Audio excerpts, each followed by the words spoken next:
Welcome to the Commentary Magazine Daily Podcast. Today is Thursday, May 2nd, 2024.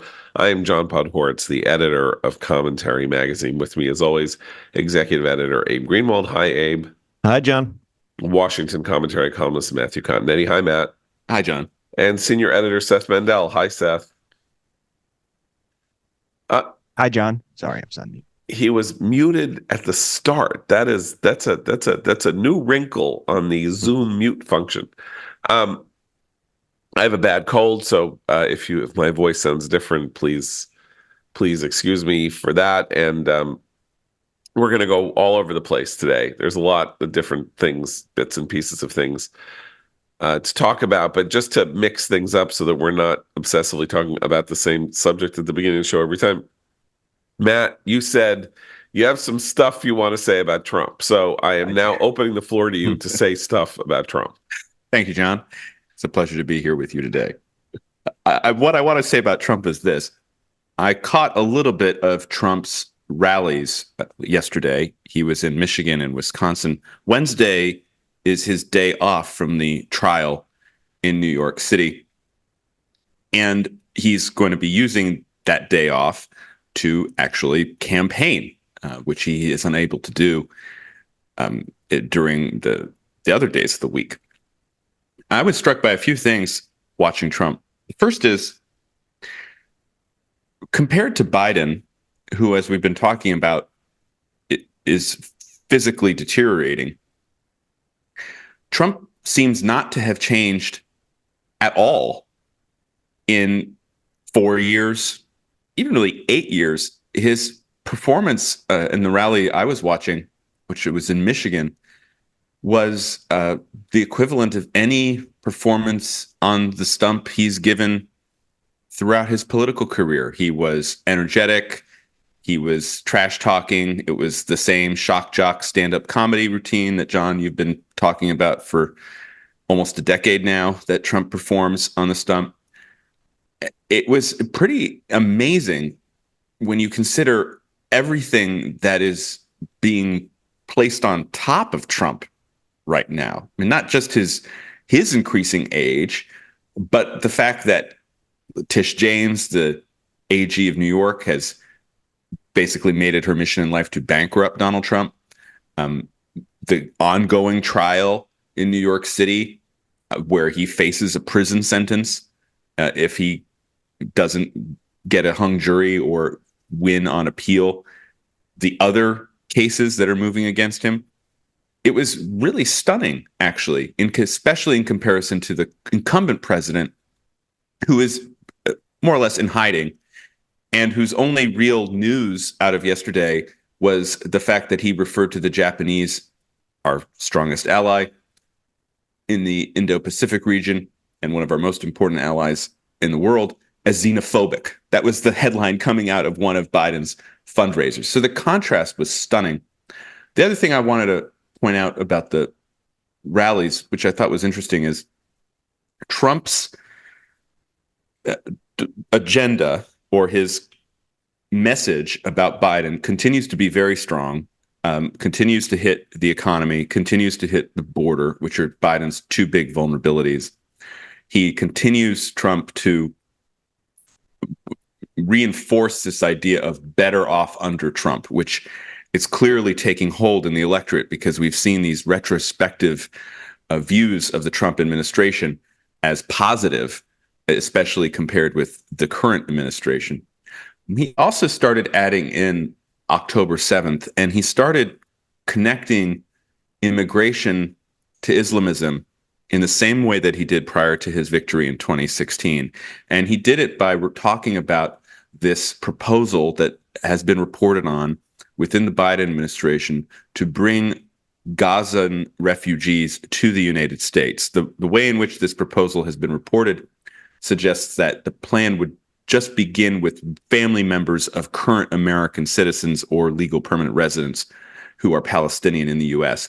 But Trump seized on it, I think, very effectively and said, by doing this, the Biden administration would be creating the conditions for an October 7th in the United States, and making this argument during the period of the campus unrest, during a time when FBI Director Christopher Wray is basically shouting from the rooftops that America is basically in danger of imminent attack by ISIS, I think is just another arrow in Trump's quiver as he makes this case against Biden very effectively, despite having to spend 4 out of 5 days of the work week stuck in a dingy New York courtroom listening to people like Michael Cohen and Stormy Daniels talk about the underhanded behavior that we all knew Trump was engaged in anyway, and which is not actually illegal.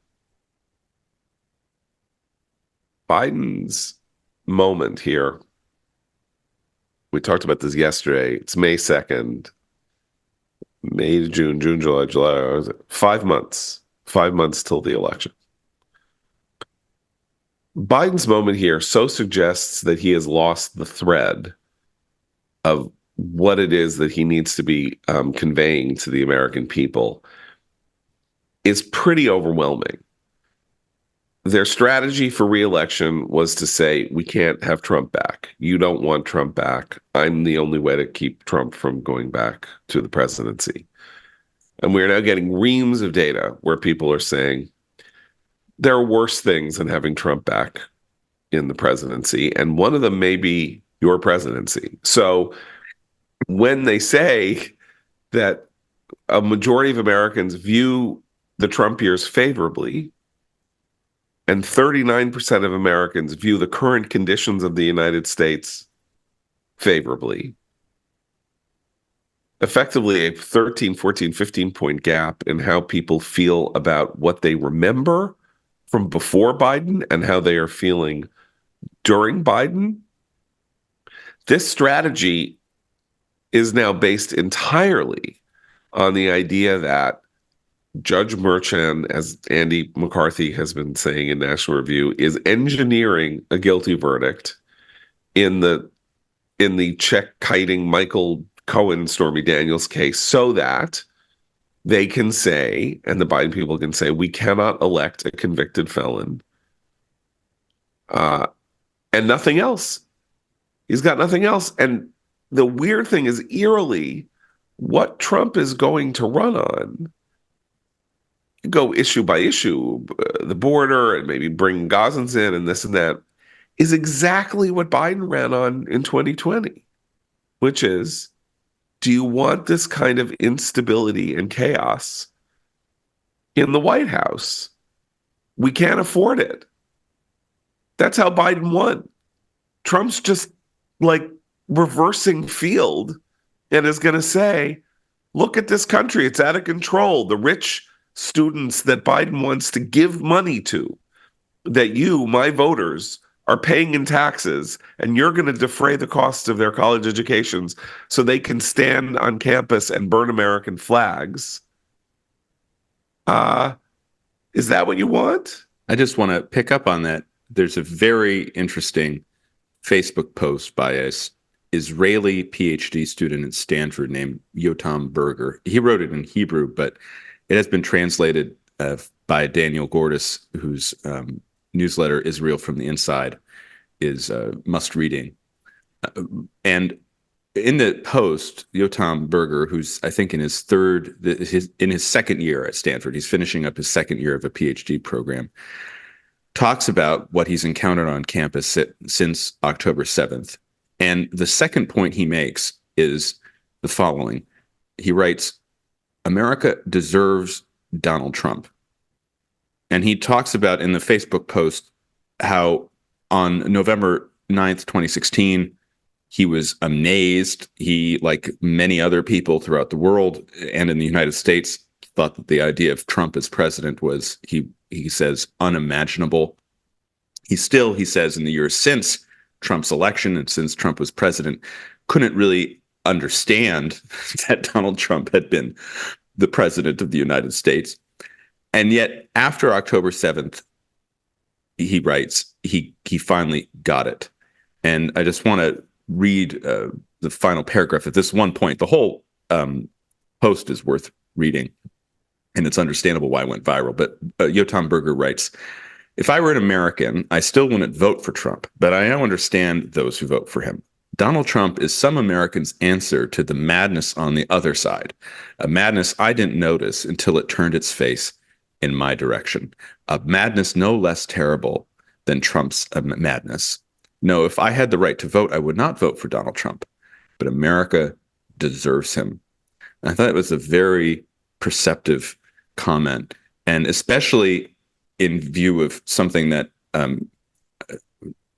a person who I am not a fan of, Al Sharpton, just uttered on Morning Joe prior to our recording, where Al Sharpton said, you know, you see these scenes on campus and the vandalism and the violence, and who are Democrats now to talk about January 6th, which sent Mika into arrears, you know, and she began panicking and saying, you can't do that. You can't do that, to Al Sharpton. So there seems to be a, as the youth say, and you know I'm very familiar with the youth culture these days, as the youth say, there's a vibe shift happening, John, and it's working in Trump's favor. I mean, By the way, Gabe, I just want to say, please. in some sense, it's the last piece to fall into place for Trump in his ability, or Biden's ability, to do this for him. Trump's ability to neutralize his negatives, or for Biden to neutralize his negatives. There has been, up to this point, this sort of tit for tat. If Trump has a document scandal, Biden has a document scandal. If there's, I don't know, if Trump's family is worth looking into, Biden's family becomes very worth looking into. And so there's many examples. And then you have this last thing, which is Trump, the bringer of chaos. Well, look at the country now, and look at the state of the world. That's a great point.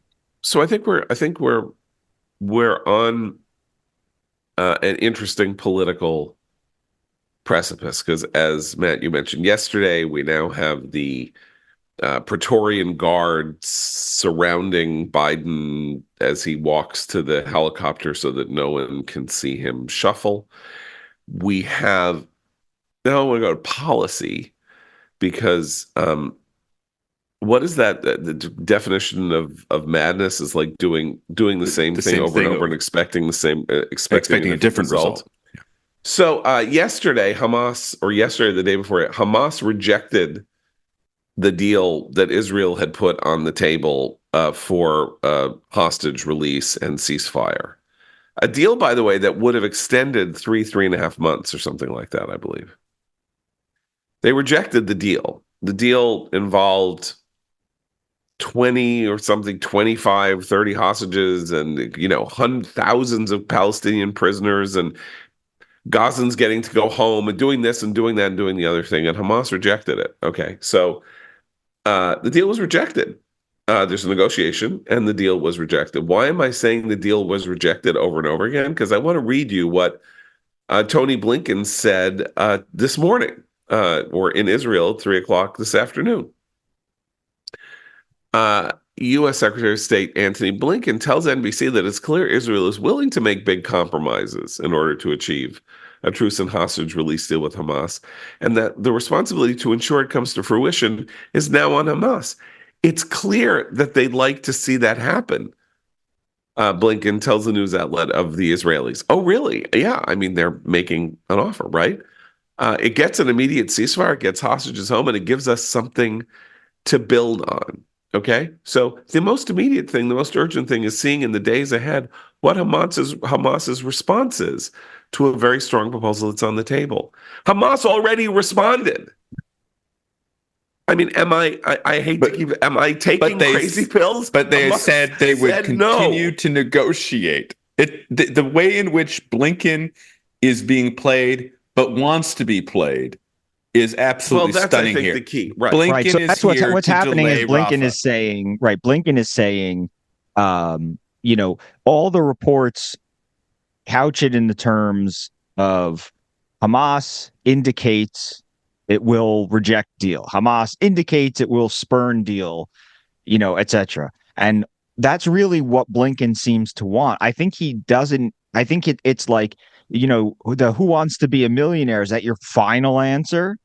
And as long as he keeps asking, is that your final answer? You know, the person says, yes, the number is 3. And the host says, "Is that your final answer?" If the whole show of Who Wants to Be a Millionaire were then just the host, Regis Philbin, I think it was at one point, Yeah. asking, "Is that your final answer?" for 47 minutes, that's what this is. It's an entire Yeah. show of Or Hamas starting out with the answer and Regis Philbin asking them, "Is that your final Yeah. answer?" for the following, 40 something minutes. I got another one for you. How about this? Blinken is the parrot salesman in the Monty Python parrot sketch. Israel's going and it's saying, this parrot is dead. No, it isn't. It's dead. Look, he hits it on the table. No, it isn't. It's fine. It's just sleeping. It's pining for the It's fjord. pining for the fjords. It's, I have another one for you. Yeah. We don't need entertainment metaphors here. It's the original Iran deal negotiation. Iran turned down the Obama administration again and again and again. Every concession, everything that we offered, nothing. They didn't want it. They didn't care. They kept pushing it. And eventually the Obama administration said, okay, we got a deal. And Iran was like, well, if you want to think that, you can, but right. but don't expect us to abide by it. Right. So if Tony Blinken were the negotiator here, we would go down the road and down the road and down the road. And in the end, there would be no hostages exchanged, 5,000 Palestinian prisoners released from jail, and Israel moving to the 1949 armistice borders.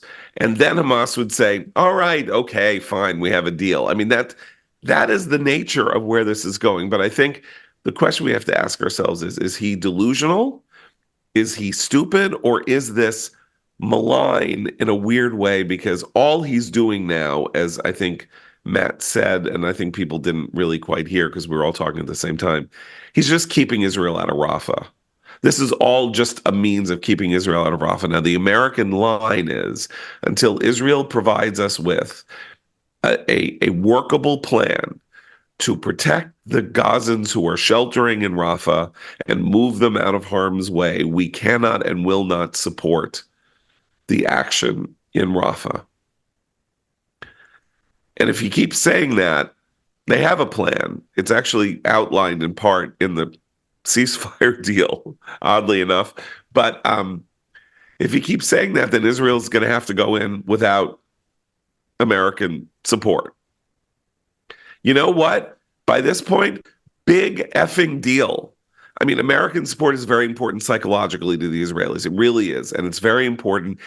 They cannot support it. The question is whether they turn against it, whether they try to take retaliatory measures for going into Rafah, which I think even if they wanted to, they're actually too chicken to do anyway, because all they're doing is running around trying to avoid trouble.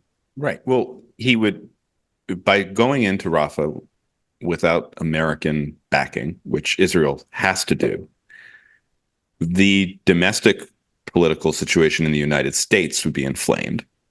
Biden doesn't want that. There would be more encampments. The students would do, or the Hamas sympathizers would take to the streets as they have done in the past. You would have the conditions for chaos, which are already being laid in advance of the Democratic convention in Chicago. So Biden thinks if we just stop the final assault on Hamas and Rafah, then I can try to tamp down the building pressure within my own coalition. This has been a strategy for months now. But there's also a geopolitical dimension, which is that it's become very clear to me Egypt does not want Israel to go into Rafah, because Egypt is aware that if Israel were really to secure Rafah and to go into the tunnels there, it would become clear to the world that Egypt has been smuggling things or allowing pro-Islamist forces to smuggle things into Gaza for decades. And so Biden wants somehow to appease the Egyptians. Moreover, the other part of the Biden Middle East policy is the fantasy deal for Israeli-Saudi rapprochement.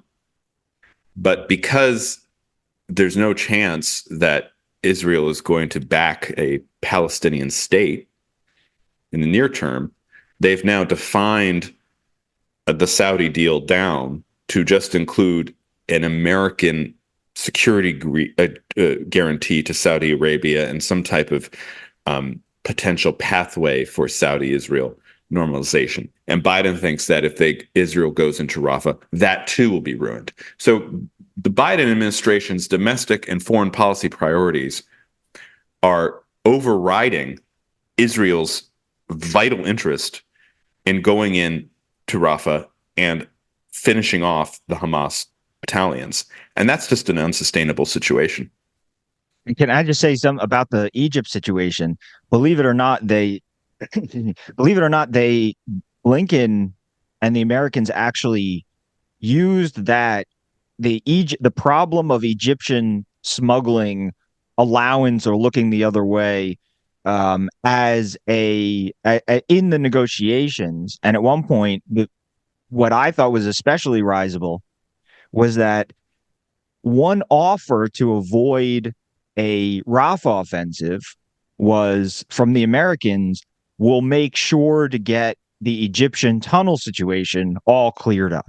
That was one of the alternatives. And I was sort of like, I was having my "am I taking crazy pills" moment, because I remember I wrote a post about this, which is that why on earth would you make someone choose? Why would the Americans ask Israel to choose between smuggling tunnels operating underneath Rafah between Egypt and Gaza, or getting rid of Hamas in Rafah? It makes no sense. If the Americans know that that there are tunnels underneath that the Egyptians are allowing to be active, then it should have nothing to do with the war. The first thing the Americans should say is get rid of those tunnels, because we're drawn into this war. We had 3 American servicemen killed in Jordan. We've had Houthis firing at our ships. We've had ships sunk. And, the president of the United States and leader of the free world, I'd like to remind you, am getting taken hostage on Colombia's quad because everybody's going nuts here. Get rid of those tunnels, because I don't want to be drawn into a war in Gaza every 3 years. And I don't understand why the American president isn't angrily saying that to the Egyptians, regardless of what's happening in Rafah or Gaza at the moment. The point is that the tunnels enabled a cycle of warfare, which brought us to where we are, because they enabled Hamas to rearm throughout the period where Israel was leaving it alone. And the Americans should be incensed at the very existence of these tunnels. And yet Blinken went to them and said, well, instead of going to Rafah, it would be better long-term for Israel. There would be more long-term benefit for Israel if we focused on cleaning up the tunnels and working with the Egyptians underneath. Well, I mean, I think you guys have put your finger on it, which is that Egypt's involvement is deeper and much more complicated than we know, and that they're buying civil peace themselves, probably by allowing this to happen. They've got their own complicated systems of suppression of the Muslim Brotherhood, but they can't suppress it entirely, and various other things going on. It would, I think, be very easy, oddly enough, for the Biden administration to lay off blame. Like they could say, look, most of this happened during the Trump. Most of the tunnel building was during the Trump administration. They were the ones who turned a blind eye to or encouraged Qatar to fund Hamas and gave Bibi the green light to say to Qatar it was okay to fund Hamas or whatever. And we're not.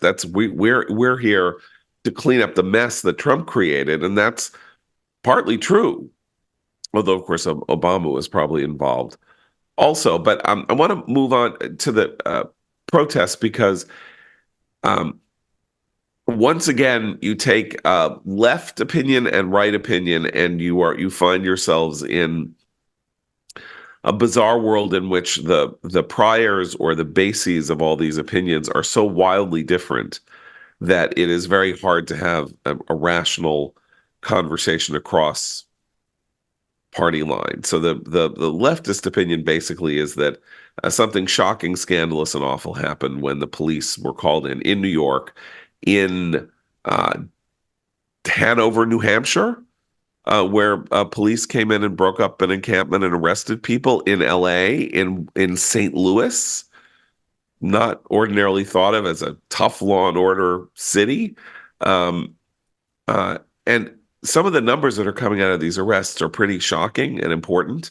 According to the police department in St. Louis, I think 60 to 70% of those arrested in the encampments were not students. So this thing that Eric Adams and people are saying that the left is making fun of, which is that outside agitators are very materially involved in these protests and these encampments, is proving to be true on the basis of actual raw numbers of people arrested.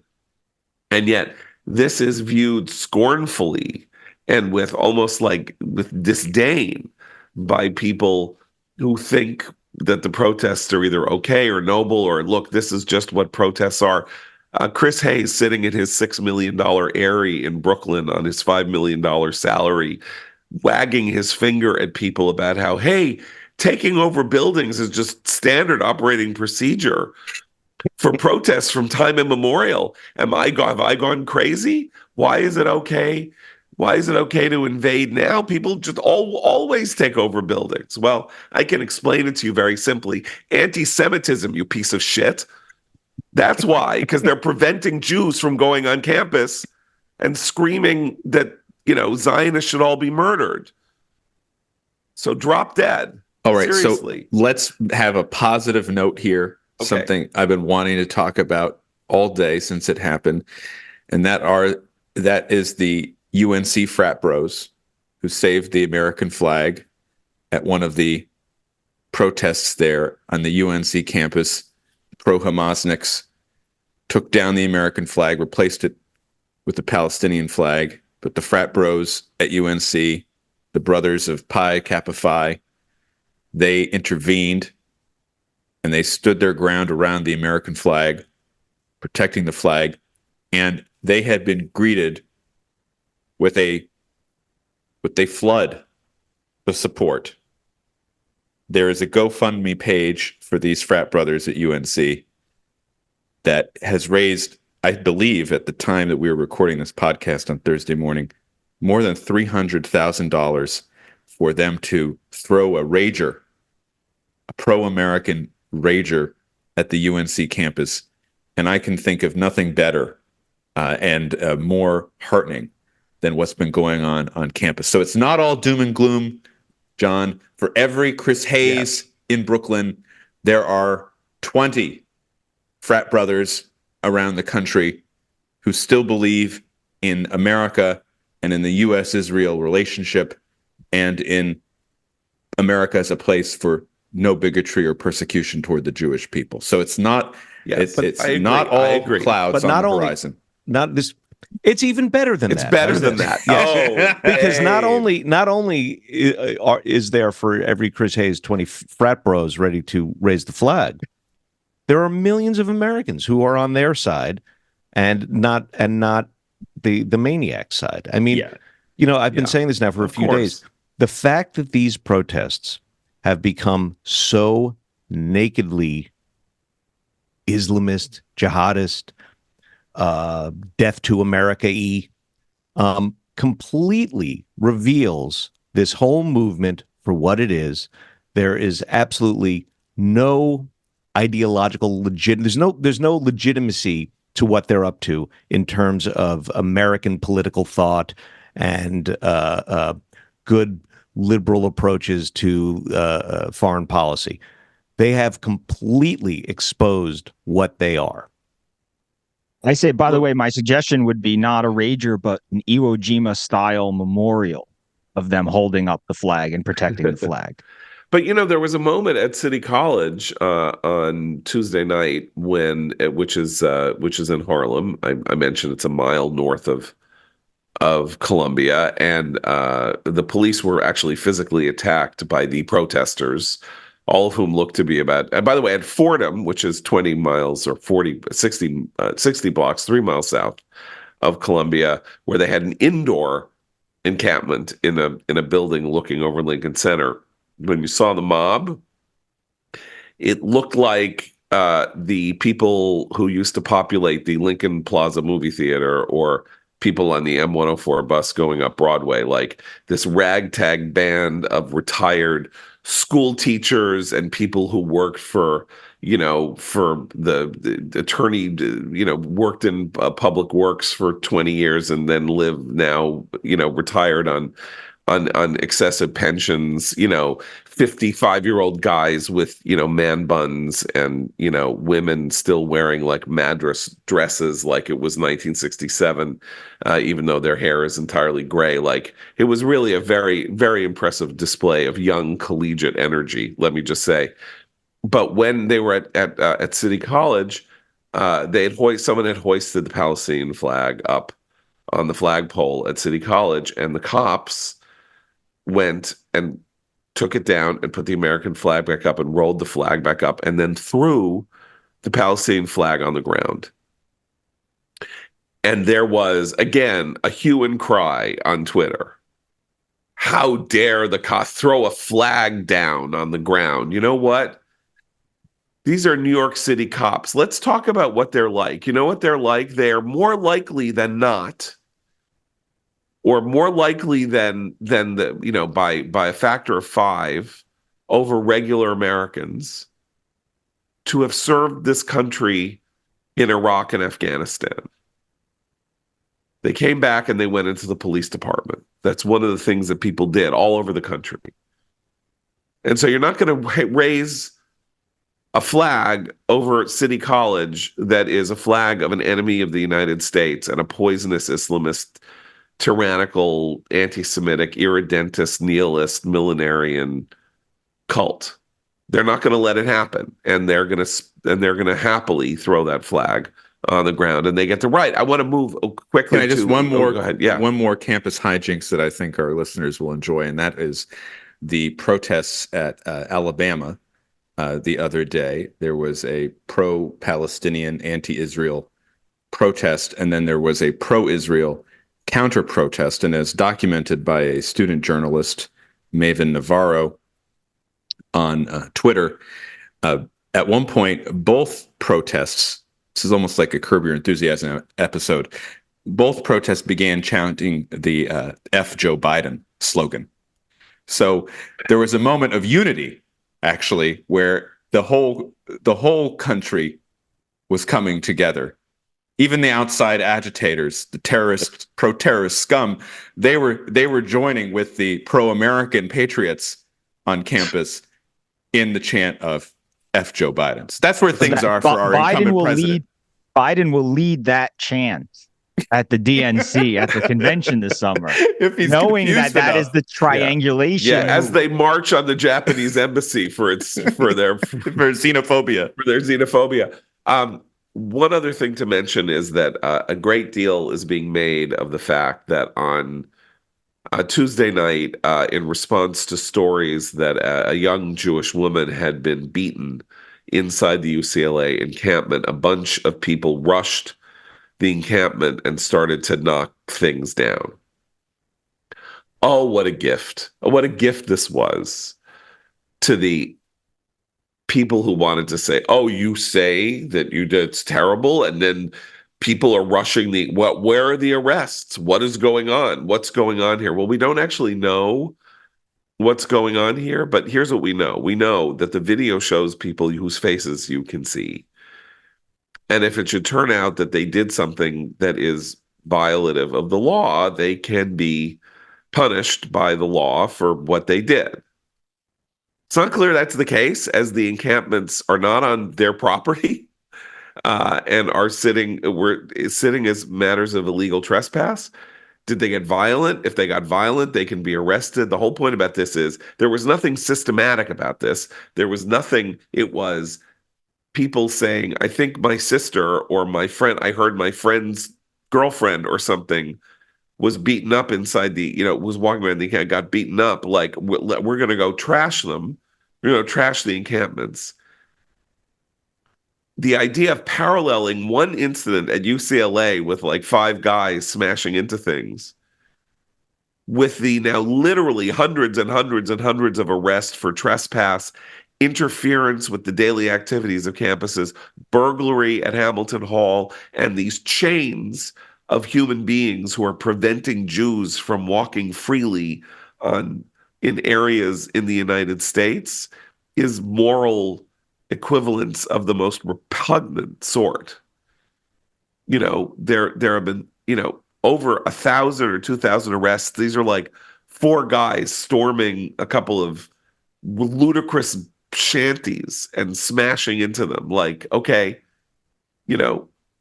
good. Have your fun and try to think that these two things have anything whatsoever to do with each other. And remember what the provocation was. The provocation is you are in an encampment where people are screaming anti-Semitic imprecations against Jews, and you're starting to get violent. So That was the encampment that basically held a Jewish hostage for like nearly an hour, right? That was the same encampment somebody was running through, and they surrounded him and grabbed him, and there at one point he was kneeling like he was making, some kind of like they were making some kind of ISIS video with him. But there was nothing further beyond that, but they just, it's like we caught one. So, I believe that was the same encampment. So it's like, consider it a hostage negotiation or a hostage rescue operation. Like, this is why you need to have these areas policed. This is why you invite the police onto your campus. This is why you don't let not just students, but anybody from anywhere come on campus, claim private or state property, and create thousands strong encampments where they're stomping on flags and shouting war slogans and all this stuff. And at some point it's going to escalate.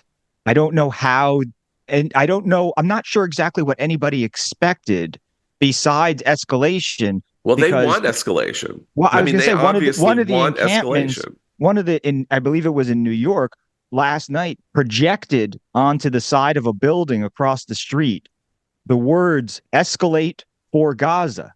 Guys, it's going to escalate because they're saying it's going to escalate. And they're putting up signs that say, "Let's escalate this." And one of the student body leaders at one of the schools, I can't remember if it was Columbia or NYU or City College, but I believe it was one of the ones in New York, said if the administration isn't going to listen to our demands, then we're going to have to escalate. Now, imagine being a student body government official at at an elite college and saying, if they won't listen to our demands, we're going to have to escalate.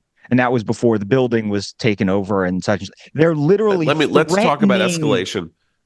Aaron Sabarium at the Free Beacon publication founded by our own Matt Continetti, Joseph Simonson has an important item published yesterday about the People's Forum. What is the People's Forum? It is a radical group that has garnered an astonishing amount of money over the years to sort of do direct actions and help elect, Jamal Bowman and AOC, run by somebody named Manolo de los Santos. And here is their plan, bolstered by a $12 million gift from a very rich person named Neville Roy Singham, who is an American businessman living in China, by the way. Lives in China. Not that I want to say he's not an American citizen, but he is living in China and an admirer of Maoism, and he is now sending money into America. And here's what Manolo de los Santos wants to do. Give Joe Biden a hot summer and make it untenable for the politics of usual to take place in the country. Their intentions are to extend and expand out protests after school is over through the summer. They are announcing their intention to do what they can to run Joe Biden out of office by making America a 1968, summer 1968 like nightmare. Presumably, let us hope without assassinations and things like that. But who knows what happens when these things happen. So Biden is not done with this. They are whistling past the graveyard. The intention is now absolutely clear.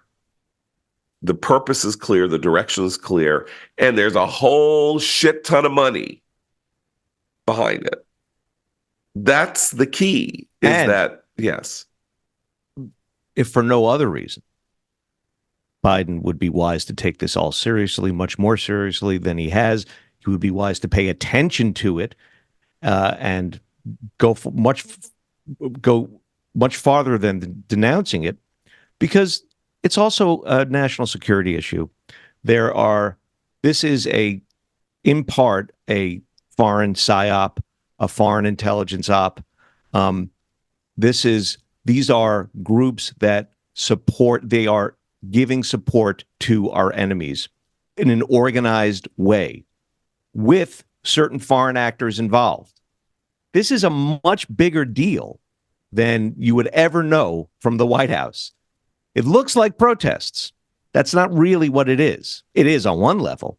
It's also something much deeper and much more problematic and dangerous in terms of national security. By the way, you know what else can be a foreign psyop, or what we can all be troubled by foreign psyops is this world in which our data is hacked and stolen, often by international actors working on the dark web and other places. And that's why going online without ExpressVPN is like using your smartphone without a protective case. Every time you connect to an unencrypted network, anywhere, cafes, hotels, wherever, your online data is not secure. Any hacker on the same network can gain access to and steal your personal data. But it'd take a hacker with a supercomputer over 1 billion years to get past ExpressVPN's encryption. They create a secure encrypted tunnel between your device and the internet. Hackers can't steal your sensitive data. Fire up the app, click one button to get protected. It's easy to use. It works on all devices, phones, laptops, tablets, and more, so you can stay secure on the go. So secure your online data today by visiting expressvpn.com/commentary. That's expressvpn.com/commentary. And you can get an extra 3 months free, expressvpn.com/commentary. Okay, something interesting happened yesterday in the House. Something that people have been calling for, I don't know, 6 or 7 years, ever since the Department of Education tried to promulgate this as part of its regs on Title VI. That is the part of the education reform system, however you want to describe it, that requires equal treatment for all groups, regardless of race, creed, color, national origin, whatever. And after many, many years of battling and conversation and all this, some point in the mid-teens, or maybe a little later, and really in response to Jeremy Corbyn and the anti-Semitization of the Labor Party, a group of people got together and wrote the IHRA, which is the International Human Rights Association. I don't even know what the A stands for. Do we know? I think Holocaust Remembrance. Holocaust Remembrance. I'm so out of my mind. Okay. International Holocaust Remembrance Association wrote a working definition of anti-Semitism, which is, of course, very difficult to define, because it's like, on the one hand, like somebody said about porn, you know when you see it, but of course then people say no, it isn't, because anti-Zionism, you can be anti-Zionist without being anti-Semitic, which I don't believe, but I understand is an argument that you might have to engage less and less given what's going on in America the last 7 months. But nonetheless, anyway, it's a very unbelievably carefully worded, that was gone over 250,000 times to create a viable working definition of anti-Semitism. And the idea was that it should be adopted as a working definition, so that when people want to claim that that there are Title VI violations against them or their group, that there is a uniform standard by which this can be determined in the case of anti-Semitism. And Mike Johnson decided to bring this to the floor of the House, and it passed again overwhelmingly. I think it was 320 to 99 or 77 or something like that. And yet, you're going to hear over the next couple of days, particularly in the intellectual, in the sort of the elite intellectual circles, that this is very bad, that it's a war on free speech, that it's an attack on the right of people to speak hateful things that nonetheless they should be allowed to say. And what's interesting about this claim, which we can get into because it's complicated, is that it is not a criminal standard. It is a regulatory standard that is being promulgated here, that so that a court doesn't have to spend 5 years trying to figure out what anti-Semitism is before it rules on whether or not Jews are being mistreated or unfairly treated or unequally treated. It says, look, federal regulations have this definition of anti-Semitism in them. Somebody's brought an action against Harvard or Davidson or whatever, and it clearly violates or does not violate the language in Title VI. I don't really understand how that can be considered a free speech, an effort to suppress free speech. It is, again, not, it doesn't say that you can't say it. It says that schools will not be able to receive federal funds if they allow such speech to be promulgated on their campus bodies without enforcement. And you don't have a constitutional right to get money from the federal government. Right. I just so people should go remember how all this started, right? Which is we had this discussion when Donald Trump signed an executive order saying that Title VI protections apply to Jews on campus. There was there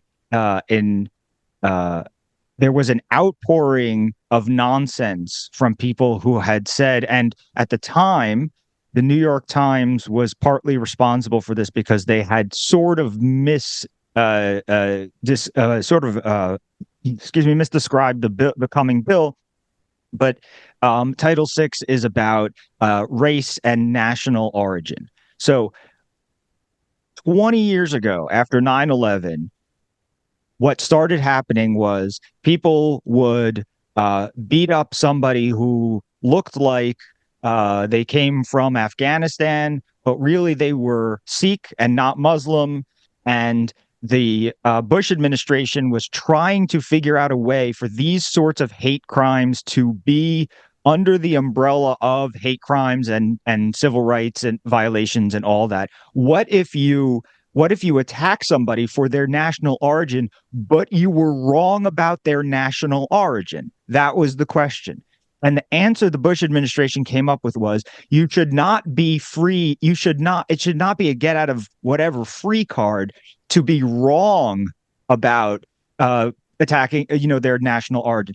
Eventually that debate said, what about Jews and Israel and all this other stuff? Went up through the Obama administration. The Obama administration legal advisors and the DOE got together. And although Obama didn't end up signing an executive order, his administration's legal advisor said, yeah, this would apply to Jews too. He had it ready to go in case he wanted to use it, because the point is that you don't have to be correct about someone's national origin when you attack them with, based on their race or national origin. That's not being stupid is not a protection. And eventually Trump was the one who signed it. But this went through bipartisan administrations. Before Trump signed it, it had been percolating for probably 15 years.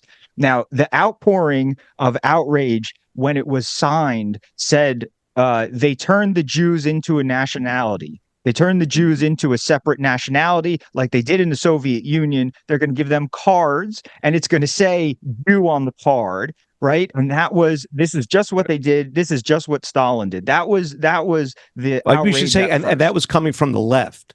Coming from the left, yes, right. There's coming from the left. You could read op-eds from the left in the Washington Post saying this is what my parents escaped the Soviet Union from, and all that stuff. And eventually there were also Hitler comparisons, singling the Jews out and stuff like that.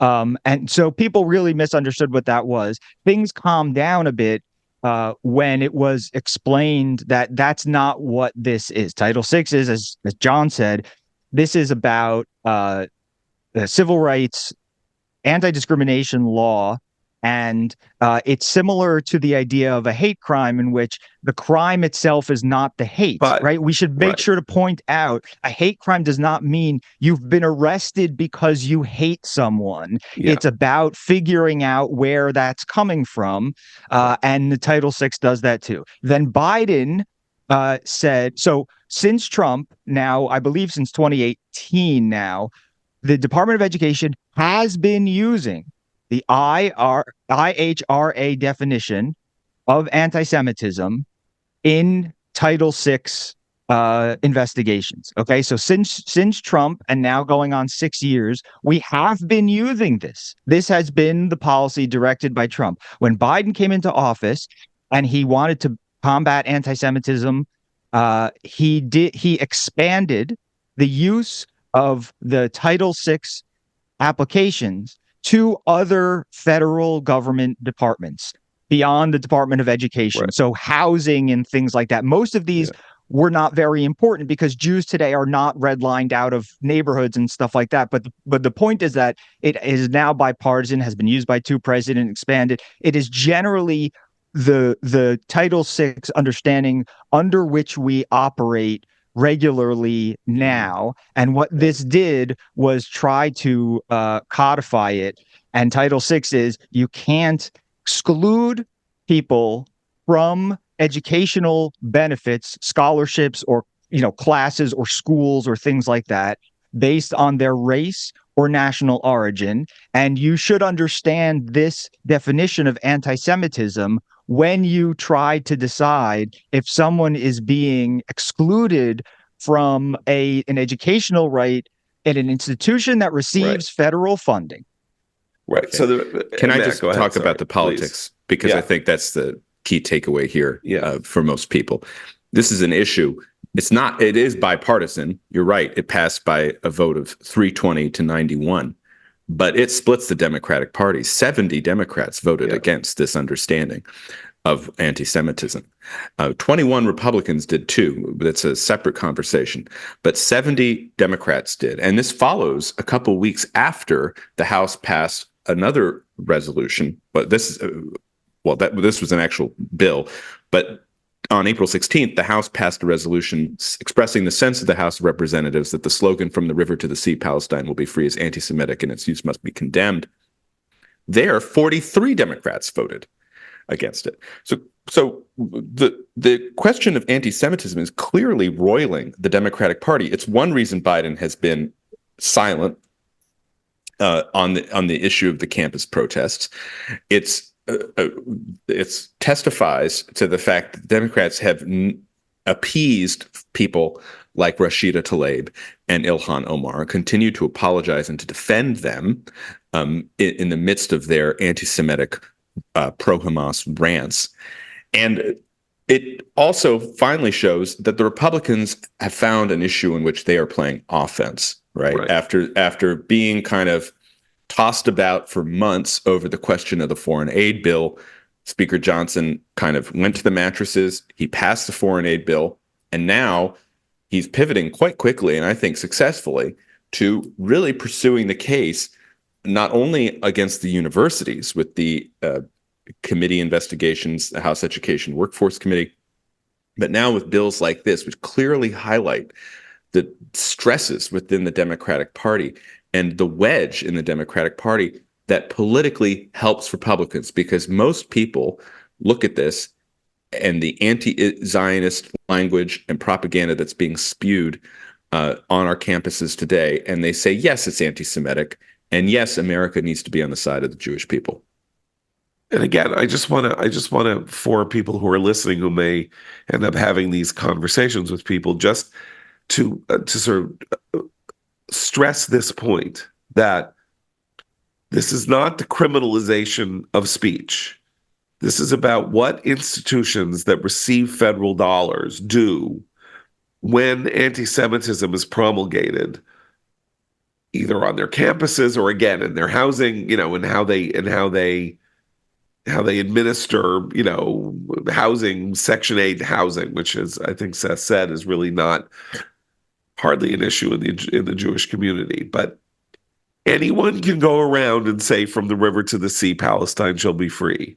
They will not be arrested for saying that. The House has condemned it, but they will not be arrested for saying that, or saying that, the Jews control the banks, or the Jews killed Christ, or anything. No But laws have been changed. No laws have been there's changed. no right. No new laws, no new restrictions on any speech whatsoever. If you are an institution that receives federal dollars and you are seen in some fashion to be participating, either through action or inaction, in the promulgation of behaviors that make a Jewish person feel as though the law is being unequally applied to them, or standards or regulations or rules are being unequally applied to them, you are subject to sanction by the regulators and by the people who are handing out the money and whose responsibility it is to oversee the administration of federal dollars. Can I give one example that's happening right now? Just so people understand. One example: these encampments have stopped people from going through public parts of campus. In the case of Berkeley, public gates and pathways to campus, and in some cases, buildings. And they have said, you may have seen videos of people saying, "No, you can't come in. No Zionists allowed." So what happened yesterday was a discussion that these kids are being specifically prevented from accessing parts of campus, let's say their class building or something like that. If you say you're doing it because the person looks like a Zionist and they don't want Zionists, Congress is saying that sounds an awful lot like a Title VI violation.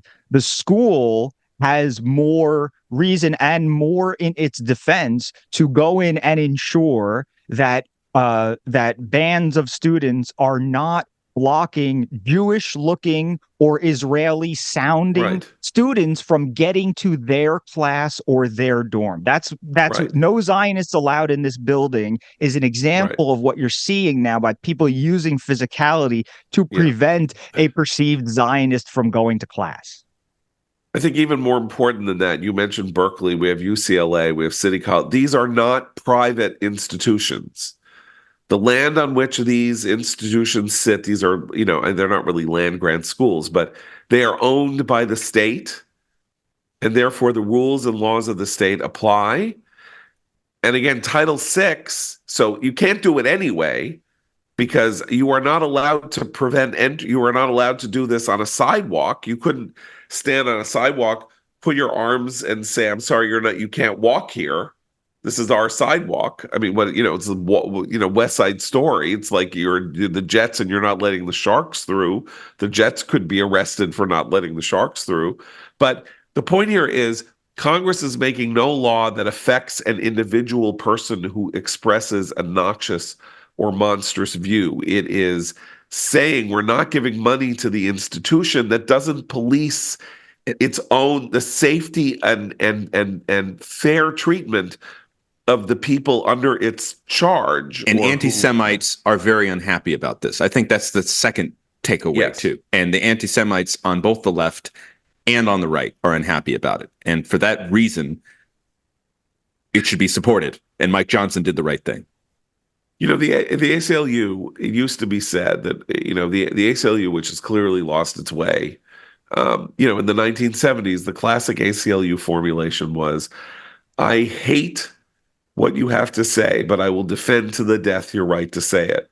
You're a Nazi, you're a pig, you're monstrous, but if you want to march in Skokie, we're going to defend your right to march in Skokie, because if we don't do that, in 20 years, it could be Jews who want to march in Skokie, and someone's going to stop them," right? So this is exactly what has now happened, which is that we now have "I'll defend to the death your right to say it" from people who are not adding the preceding clause, which is, "I hate what you say."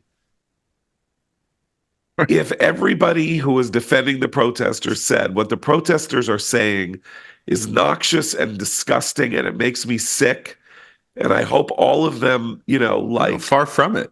yeah, no, they're These being people are saying supported. they're accusing the Jews of genocide, the most Yeah. despicable blood libel you could think of for the 21st century. Yeah. And people we can't. Well, that's not anti-Semitic to say that.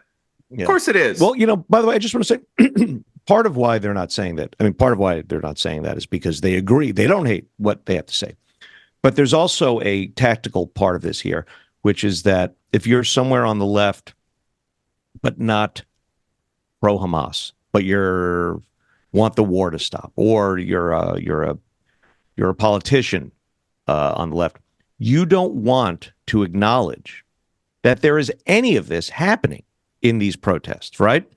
And there are a lot of liberal politicians, a lot of left-wing politicians are beginning to get scared that the cover on this thing is being blown. You have Bernie Sanders complaining about the media coverage of it. Why is the media covering this? They should put their cameras on what's happening in Gaza. He doesn't want anyone covering it anymore because it's a bad look, and it is getting worse. I just want to raise the classic. Back when The Onion was funny, which it was for a very long time. In 2003, what John just said reminded me of the classic Onion story. The headline is ACLU defends Nazis' right to burn down ACLU headquarters. And the story, because it's covering a press conference. And at one point it says, quote, "I am reminded of the words of Voltaire.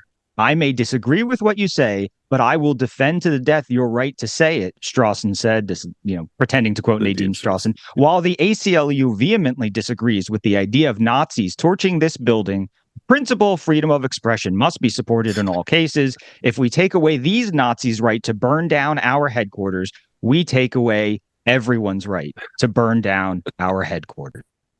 Does anybody have a recommendation? Because I do if you don't.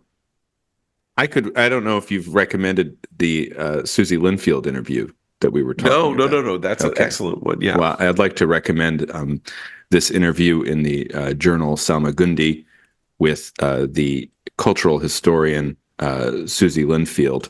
Susie Linfield is a writer and critic. She's really only published 2 books, but the most recent one called The Lion's Den, Zionism and the Left from Hannah Arendt to Noam Chomsky.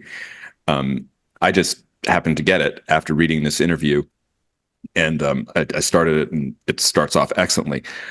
Susie Linfield's a liberal Jew, and someone who is a critic of Netanyahu, the current coalition, a critic of the settler program. But she found herself a decade ago basically being marginalized within her own peer group of her own social clique of left of center progressives because of her Zionism, her support for the state of Israel. And that led to the writing of the book, The Lion's Den. But since October 7th, she has since become I'd say triggered in a way by what's happening to the progressive movement. And she gave this long interview to Robert Boyers, the founder of Salmagundi, this in a small little magazine, intellectual journal, which I think lays out, published out of Skidmore College. I believe. It is. Yes. Yeah. And it's and you can find it online, and we'll put the link in the commentary recommends Twitter. She lays out just so well, I think, all that's wrong, all that is anti-Semitic about that's going on campus. She flays the arguments that are being leveled at Israel, the genocide argument, the occupation argument, and she does it in a very systematic, clear way. I was struck by the lucidity of her language here, and that's also apparent in the few pages of the book that I've been able to read so far. So I highly recommend this interview. Again, not someone who necessarily would be happy that the Commentary podcast is promoting her interview, but nonetheless, I think a lot of good sense is there to be read. Yeah. Although she does in that interview speak about the how stupid it is to condemn the platform of a place Yeah, right. and reject the message. So yeah. Yeah. Right. We did publish a very favorable review of her book by Gil Troy back when it was published in 2019, The Lion's Den. And the lucidity of the interview is really striking. It's called From the River to the Sea. If you Google Susie Linfield, Linfield, and Salmagundi, Salmagundi, or just From the River to the Sea, Susie Linfield, you'll find it. And it's interesting because, of course, it one of the things that it captures, I think, is that the ongoing situation between Israel and the Palestinians is an 8-decade tragedy, and that there are things in the world that are not easily resolved. And she says, do I think Netanyahu is terrible? Yes.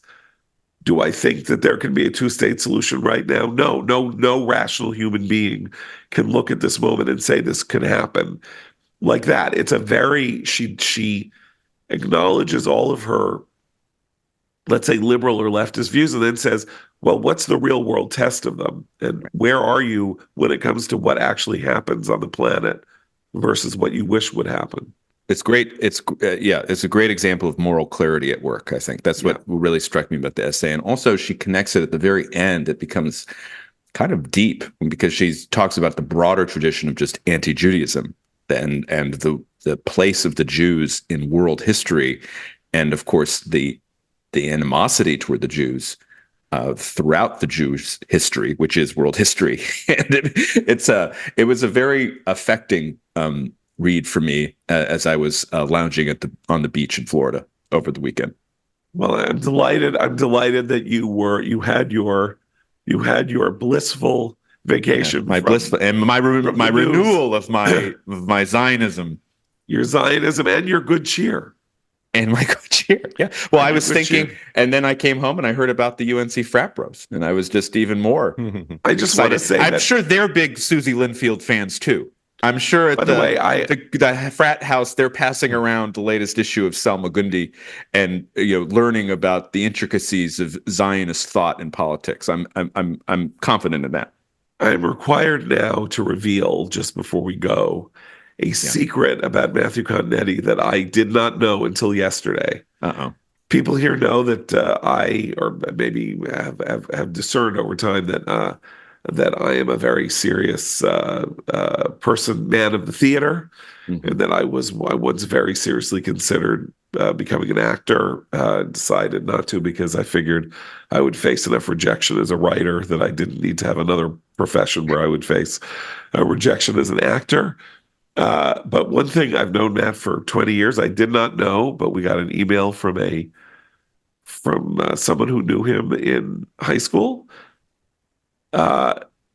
Because he recommended, knew of me in high school. She was a little bit younger than I am. Yeah, and